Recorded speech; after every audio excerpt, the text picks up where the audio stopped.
It's a real privilege to be invited here to deliver the opening keynote at AdaConf. I'm very happy to be here. I'm also a little echoey, but that's okay. I'd like to acknowledge that this talk was written on the Boonwurrung lands as well as being delivered on the I have so much trouble saying that name, Woiwurrung lands, and I recognise the First Nations of this land as being our first scientists, educators, storytellers and environmentalists, among many other things, and we could learn a lot from them if we choose to listen. So I am a reformed academic, turned high school teacher, turned data science education evangelist, and like all evangelists, I have some pretty strong opinions that you're going to be subjected to today. Oh, I need the buttons. Thank you. Put them out of reach of the lady on crutches. That's just cruel. Thanks, Gretch. So, before we get stuck into my talk, who can tell me what it means to be difficult? It's not a trick question. Be a woman. Be a A woman with an opinion. woman with an opinion. I like that. Men can be difficult too. I'm going to encourage you to. Oh, going against the grain. I like that. I've been doing that all my life.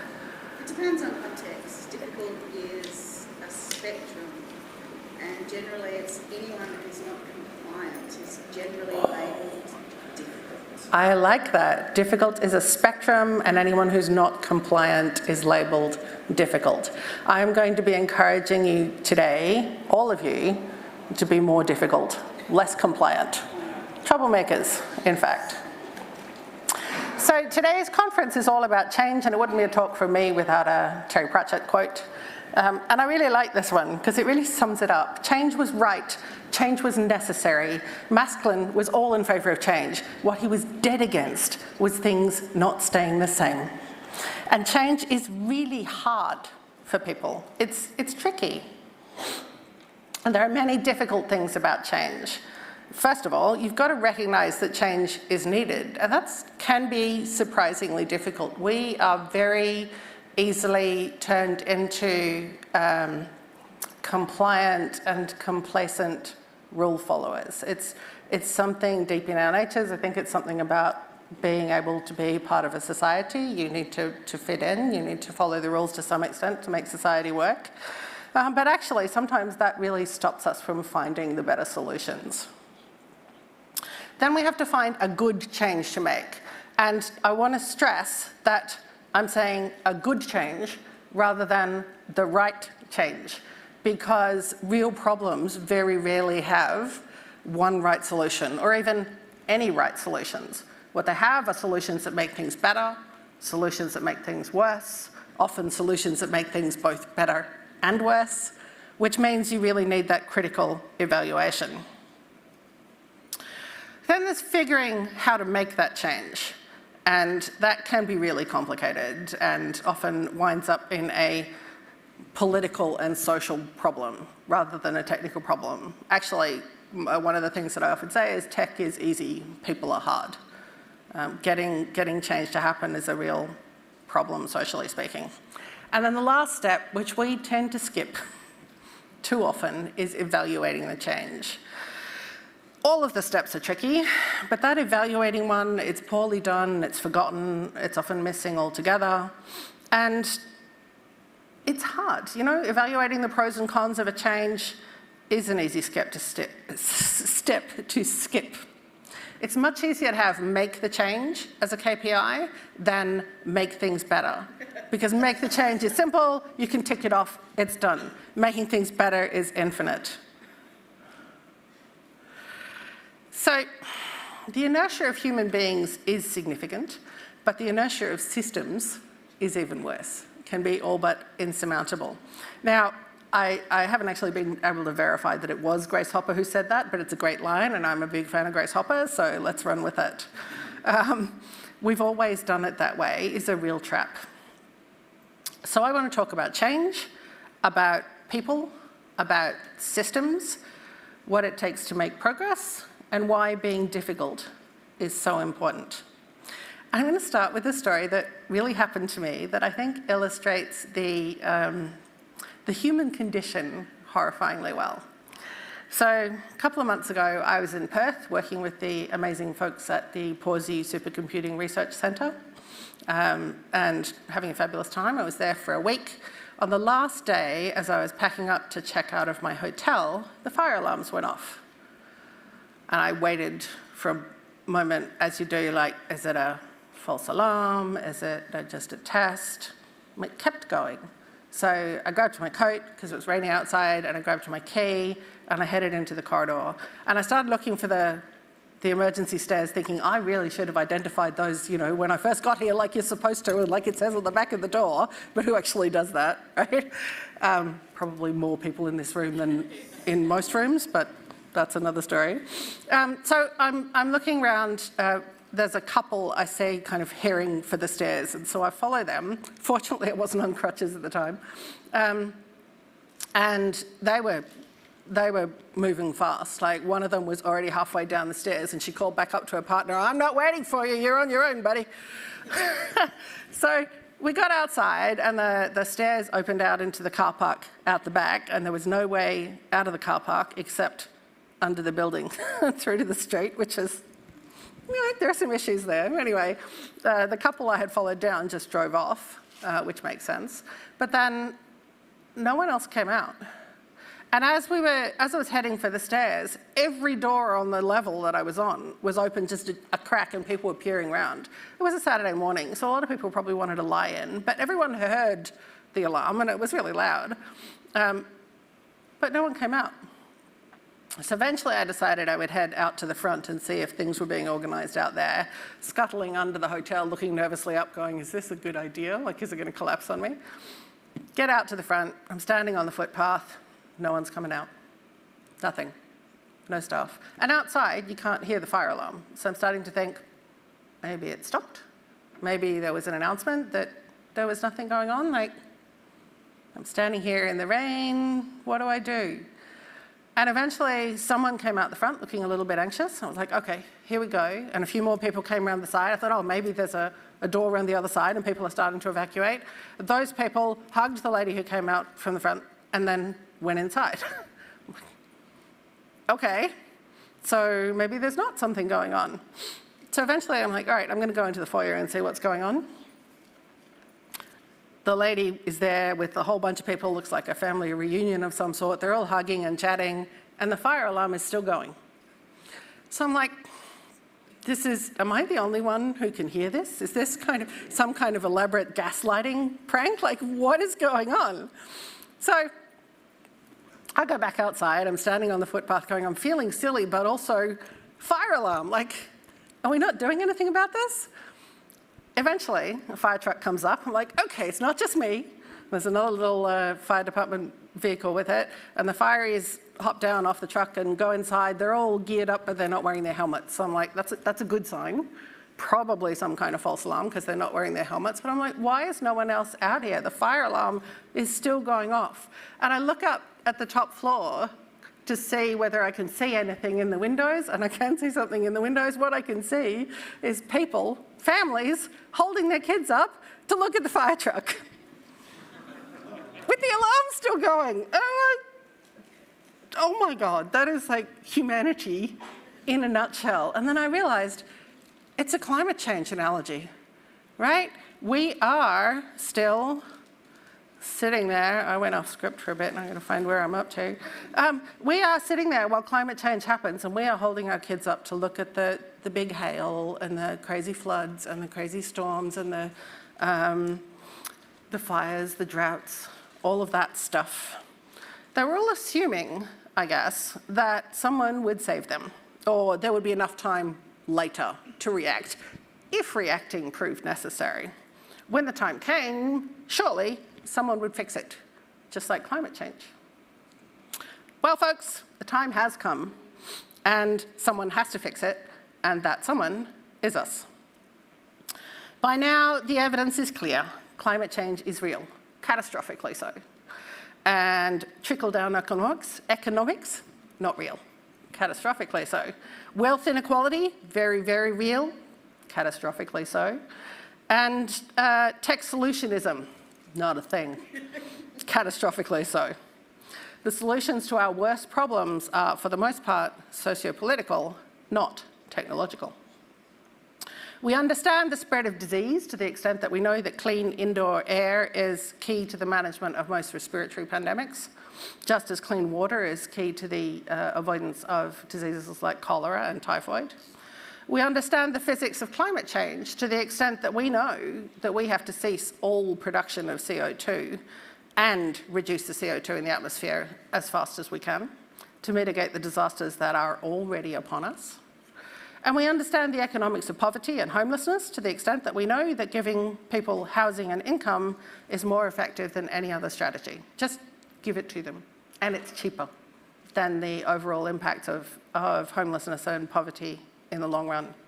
And we understand the psychology of education, here we go, to the extent that we know that our current education system is actively destroying the problem-solving, critical thinking and lateral thinking abilities of our kids and of us before them.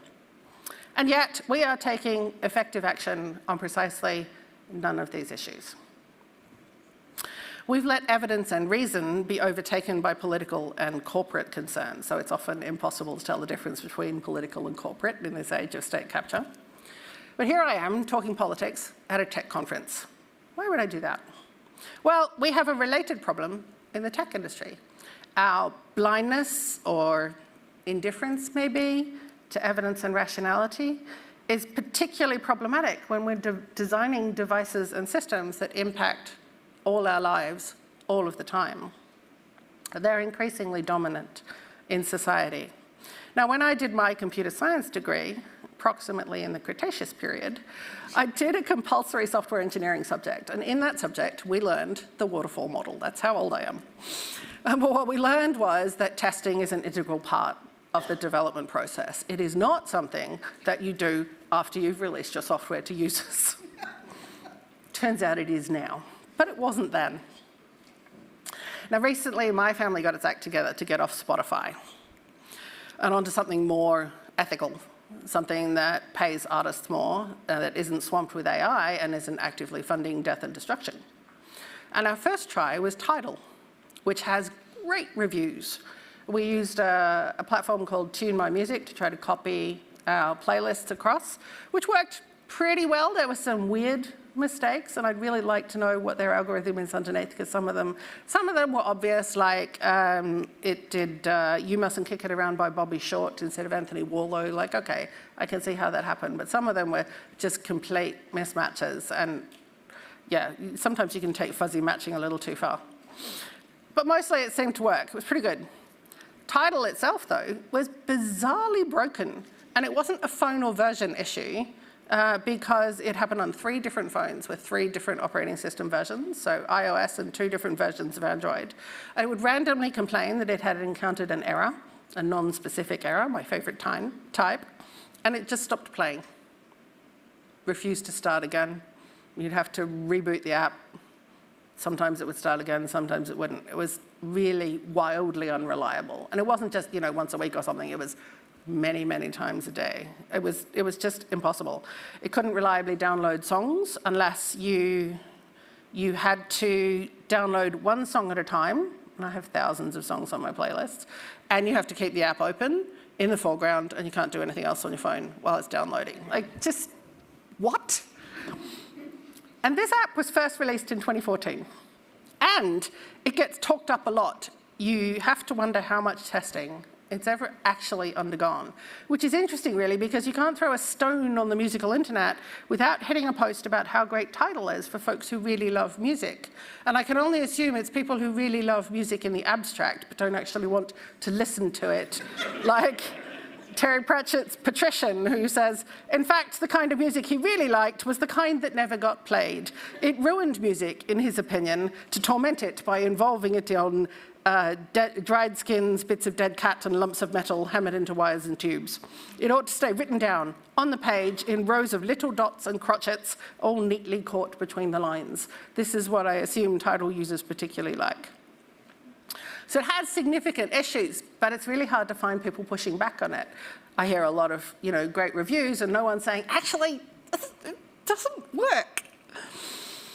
When I contacted them saying we'd had these problems and listing, it happened on these 3 versions of these 3 operating systems, they contacted me, they replied with a form letter saying, can you tell us what devices and operating systems it was running on? At which point I'm like, no, I'm out. So we're now on Quobuz, which is still broken, but less broken. So all this does is it raises the barrier to getting meaningful action, and it means I give up. And it's not just tidal. That's a recent example for me, but tech that makes life a little bit harder, a little bit less reliable, a lot more annoying. It's just everywhere. It's tech. That's what it is. That's how it works. Obviously, nothing anyone here has written, but most of the internet is like that. And we just put up with it, right? We accept a disturbingly high failure rate from our technology as just the price of progress. Giving up sometimes seems to be where the tech industry wants us. And I find that a bit bizarre. A dear friend of mine was recently in hospital for surgery. And a little while afterwards, she sent me this story on Signal. Did I rant at you about the fancy hospital bed I was in the other week? It was so amazingly fancy. It was an air mattress that slightly changed how it's inflated every 5 to 10 minutes. So that the patient doesn't end up with bed sores. So fancy. Such a cool use of tech. Unfortunately, it means the air pump runs every 5 minutes, which was loud enough to wake me up, even ignoring the slight movement of the mattress. But there's a sleep mode, but the nurses can't make it work. They tried, and it did work for about an hour, and then never again. Cut to me reading several hospital bed manuals at night, squatting down under the bed, trying to press multiple buttons to get it into different modes. If you get a bed made before 2021, the sleep mode default is 3 hours. After that, it's 8 hours, but mine was a slightly different model that didn't do either of those things. It's okay, I know what to do, I'll just turn it off at the switch. Guess what it does if you turn it off at the switch? It deflates. So at 4 a.m., I am walking the corridors wondering how anyone at all is sleeping. I know I'm a very light sleeper, but by God. I gave up, unplugged it, and slept on the uninflated mattress, waking up with pins and needles in my arms. Up until that point, though, it was working great to prevent bed sores because I was never in the bed. So yeah, I'm likely going back to that hospital soon, and if I need to stay over, I will be bringing a camping mattress. Just absorb that for a minute. Not only does this piece of tech not work properly, the nurses at the hospital know it doesn't work, possibly. Therefore, one assumes the management of the hospital know it doesn't work properly, but do they still buy it? Yes, they do. Do they still use it? Yes, they do. Because, well, we've just accepted that tech is a bit broken. But we seem to think that tech that is a bit broken, or in some cases a lot broken, is better than no tech. I reckon my friend would have been better off with a simple, low-tech, soft mattress, but she didn't have that choice. In the same way that not using large language models seems not to be an option in most workplaces these days, that whole industry is astonishing to me. Among the many, many ethical issues that surround it, if an individual came to the government saying, I have this great idea, but I can't make it lucrative without stealing, the government would say, that's not a great idea, that's a crime. But when the tech industry does it, apparently it's obvious that we have to let it happen because progress. But you know what? I don't think we do. Let's talk UX for a moment. Again, this is how old I am. This was my first car. I bought my first car, a Daihatsu Charade, in, let's just say, a far distant year. It had a physical slider for selecting where the air came out, another slider for the strength of the fan, and physical, tangible buttons for almost anything. So I could turn the fan on by touch, I could make it demist the windscreen by feel. I could keep looking at the road and successfully operate all of the controls in my car, even the radio. Now, I own a 10-year-old Prius, and despite being 10 years old, it's pretty high-tech. It doesn't have those outdated buttons and dials. No, it has ridiculous controls that cannot be operated without looking at them.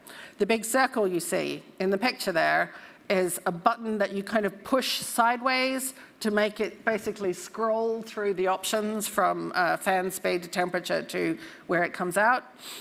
You cannot tell without looking where it's up to. Same with the fan speed. You can turn the dial to select the fan speed, but it's an infinitely turning dial, so there's no tactile feedback for where you're up to. And the same with where the air comes out. You have to look to see what you've got, which is ridiculous. The Transport Research Laboratory in the UK found that drivers who use built-in touchscreen technology while driving are more distracted than if they were driving under the influence of alcohol, drugs, or using a handheld phone to call or text, taking up to 57% longer to react compared to drivers who were fully focused on the road. Which implies the need for a new crime on the books entitled Driving While Under the Influence of the Car. Now, while some car companies are switching back to tactile controls for at least basic functionality, overall, the car industry has let image and style overtake functionality and safety.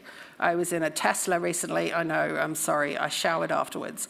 And you can see there's a lot of controls on that screen. Now, I was in the passenger seat, so I was pressing the buttons, but the driver kept looking over to tell me which buttons to press. And I mean, it's a uselessly unusable screen, even if you're not trying to drive.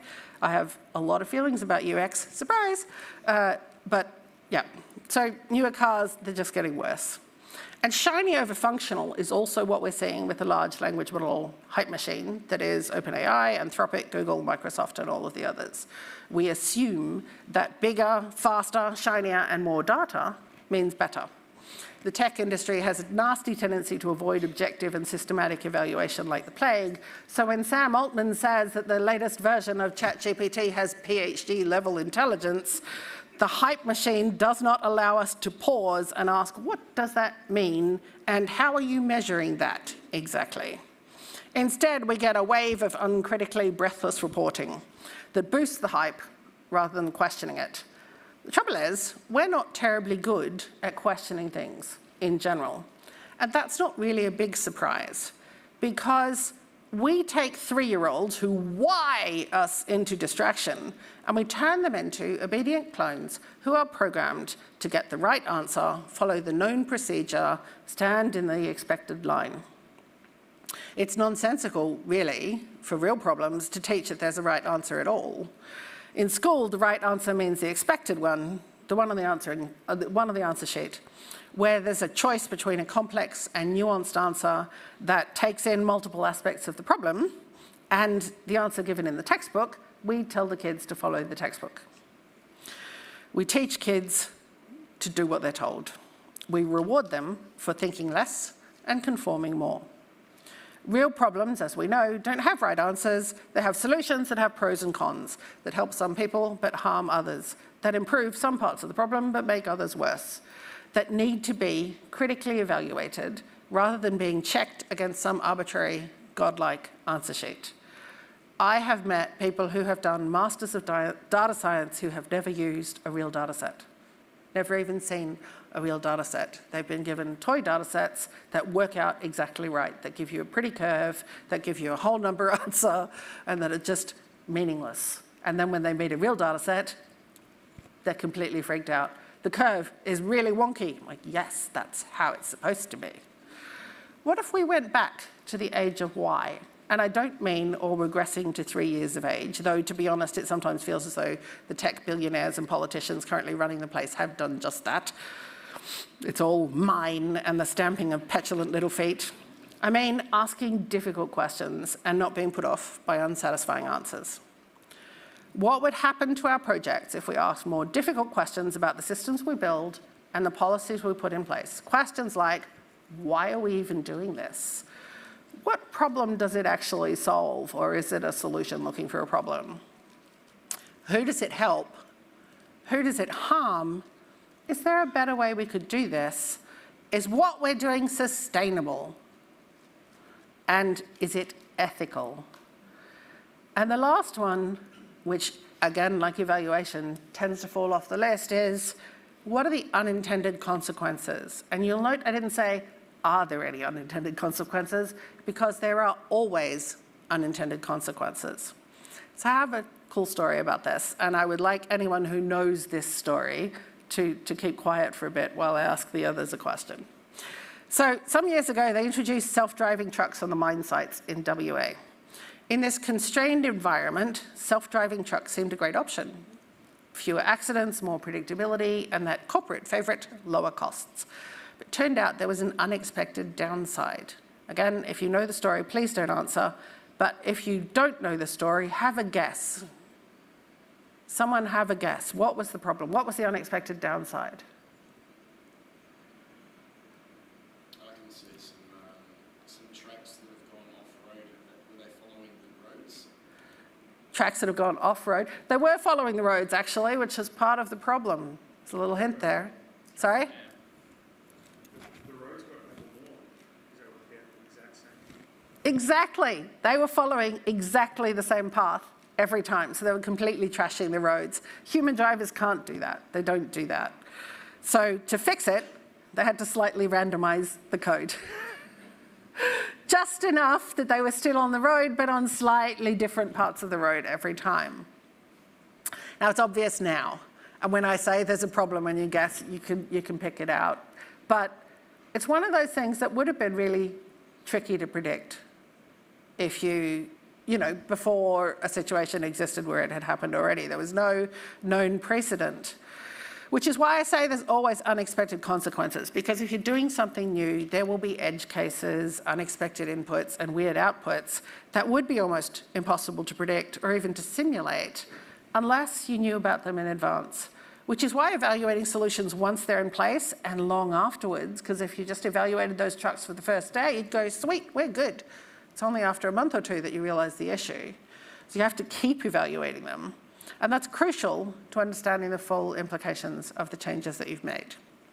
So, back to our difficult questions. What if we ask those questions about this frenzied hyperscaling approach to chatbots? Do chatbots provide sufficient benefit that they justify the ethical concerns? And again, there are many, many ethical concerns which I won't go into, but you can find them ranted about on my website at great length. But perhaps the most urgently, the horrendous contribution to greenhouse gases via their energy use. AI companies say that what Professor Emily Bender calls racist piles of linear algebra, which is terribly unfair because I'm pretty sure the algebra is actually non-linear, they're going to solve climate change. This is tech solutionism run mad. Climate change, again, is a socio-political problem, not a technological problem. We have the technology we need to solve climate change, but we can't solve the people.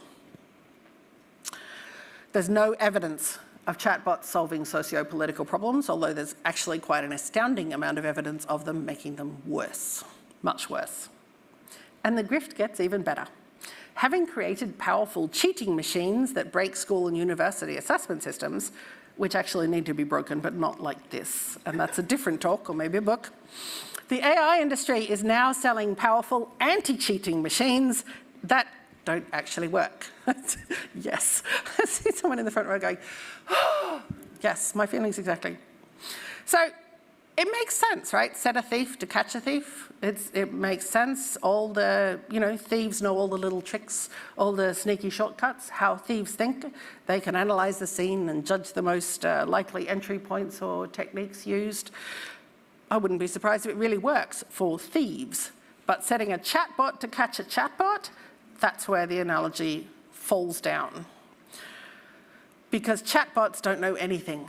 They don't think anything, they cannot analyze, assess, judge, or understand. They just spit out stuff that looks or sounds plausible. There is no algorithmic, computational, reliable way to detect AI output. The one thing it's really good at is looking plausible. And it turns out that it's even more computationally plausible than it is humanly plausible.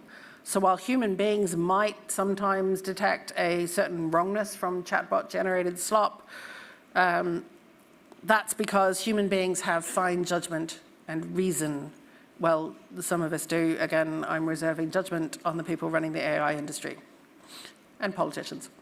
We have yet to create a computer program that has fine judgment and reason. It is difficult, after all, to design and build something to perform a task that we do not understand and cannot even define. The likelihood of intelligence, judgment, and reason arising spontaneously out of larger and larger AI models is rather like the actual likelihood of the infinite number of monkeys on an infinite number of typewriters writing a Shakespearean sonnet. It is a fairy story. It is magical thinking. It is not real. Now, I'm not saying that we cannot create artificial intelligence, but we are not on a path to it now. The systems we have are not going there.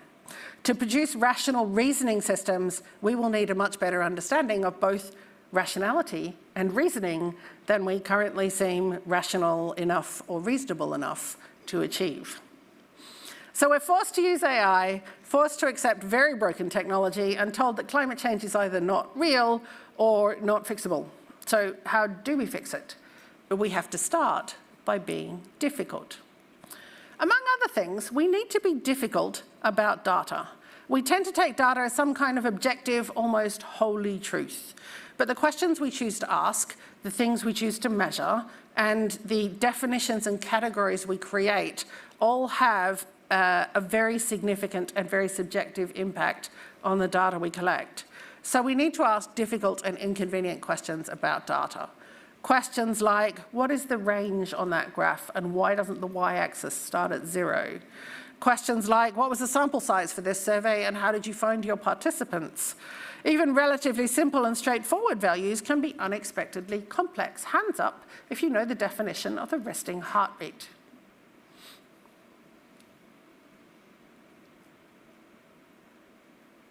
No hands. Good, because there isn't one. There's several, and they're all flawed. Resting heart rate is your heart rate at rest, right? What is the problem with that? Define rest. What is rest? What was that? I would love to. Peace is not currently on my horizon.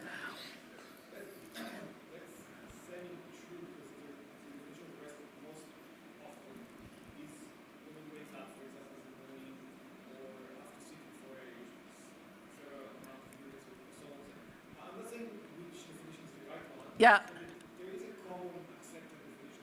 There are multiple definitions, but when your doctor measures your heart rate, when you are sitting in the chair at the GP having run because you were late, is that your resting heart rate?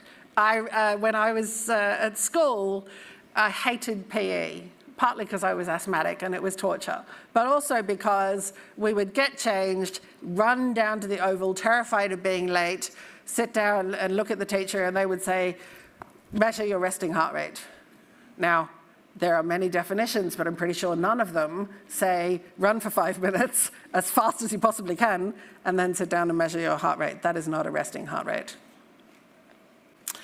Hands up if you have a tendency to ask difficult questions at work. Now, no, keep them up, keep them up. Lower your hands if those questions are well received. Yeah, not many people put their hands down. So that's what tends to happen, isn't it? Difficult questions mean people have to think about things.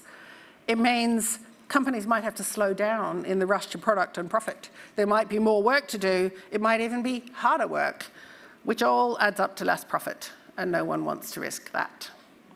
But positive change requires difficult questions. It requires us to challenge the status quo. When someone tells us we have to use AI for productivity reasons, positive change needs us to ask why and to say, where is your proof that it increases productivity? How are you measuring that?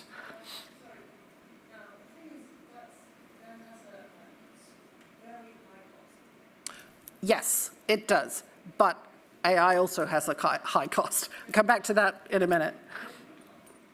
Oh, yes, being difficult. You have to be careful.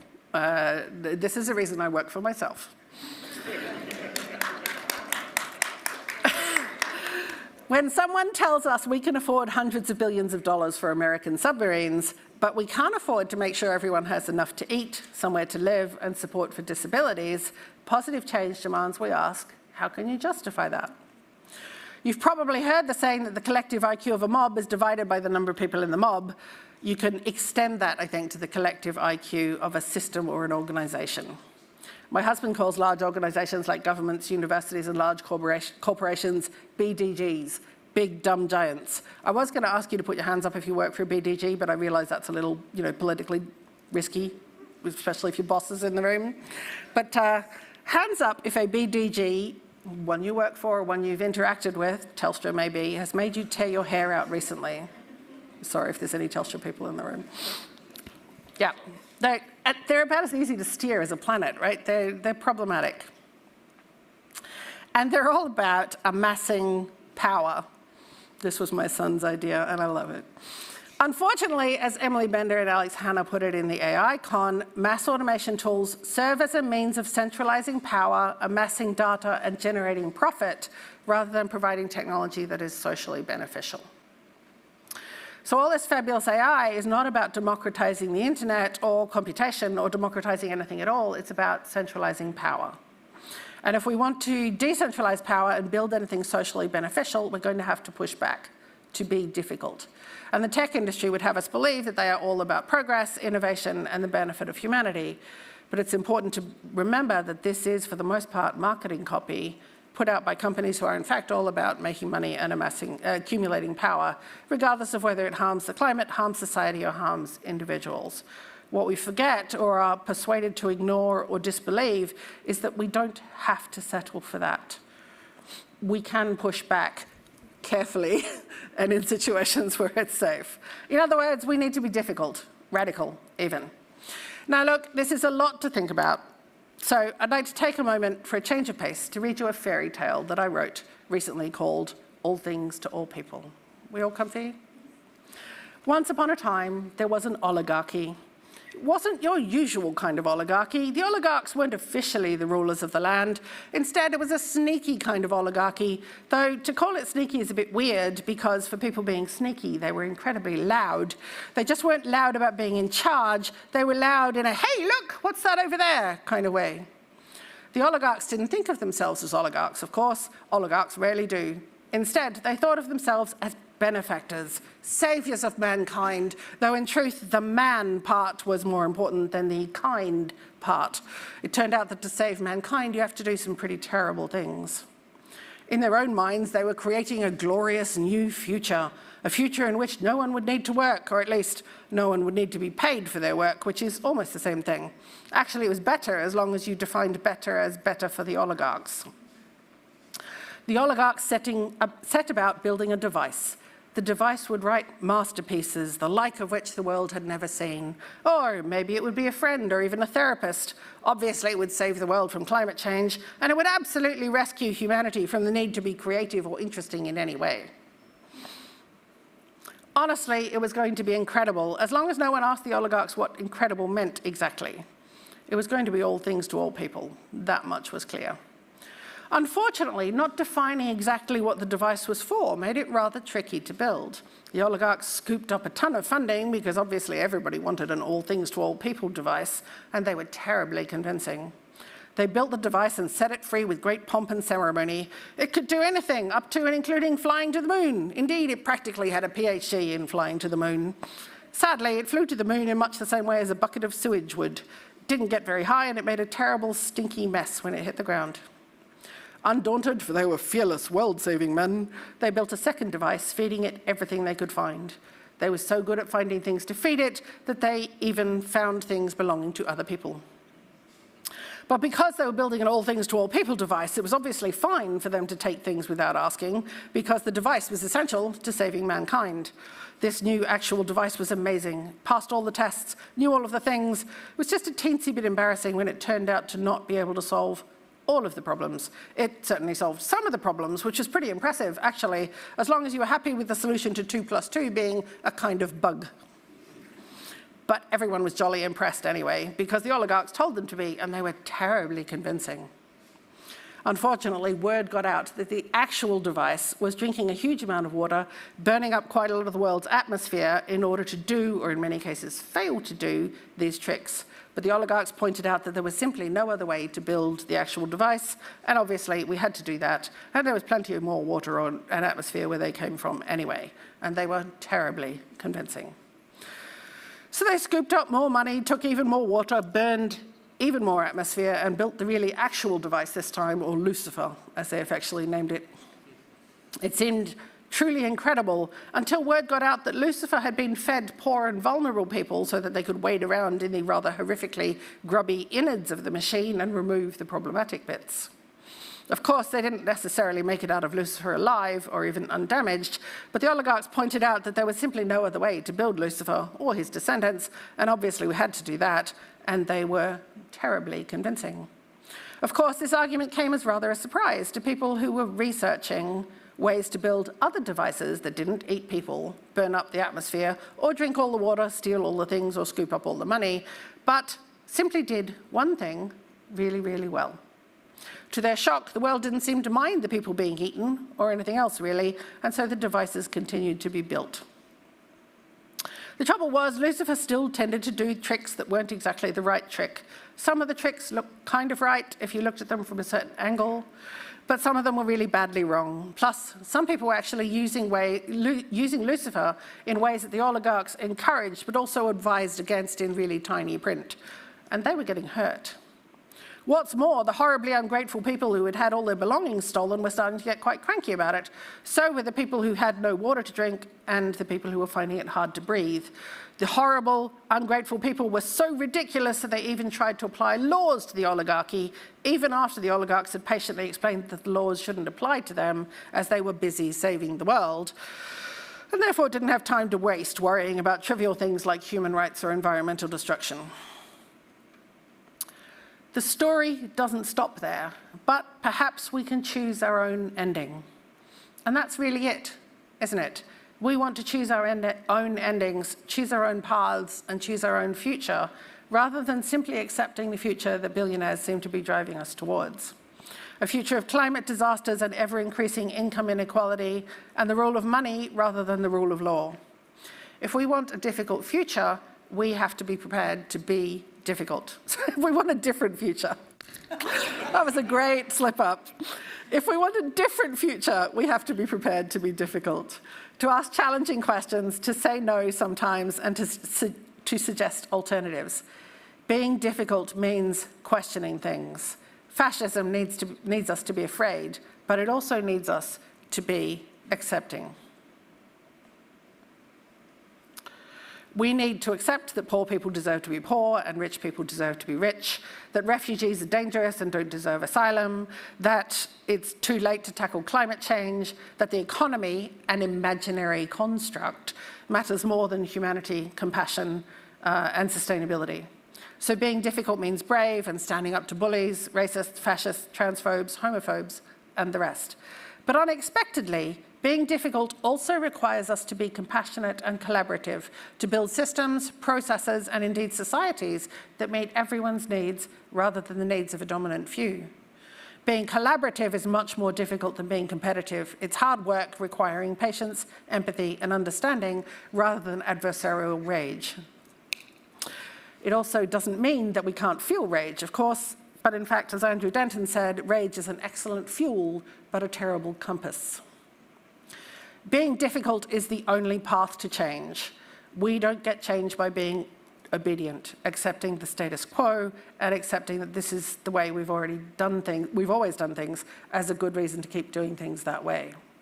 We get change by asking why, asking who benefits, and asking how we can do better, by being difficult. The theme of today's conference is change, so let's stop and ask ourselves, what change do we want? Where do we want to go? How do we want our society to look, and how can we get there? So go forth and be difficult, and let's make some choices.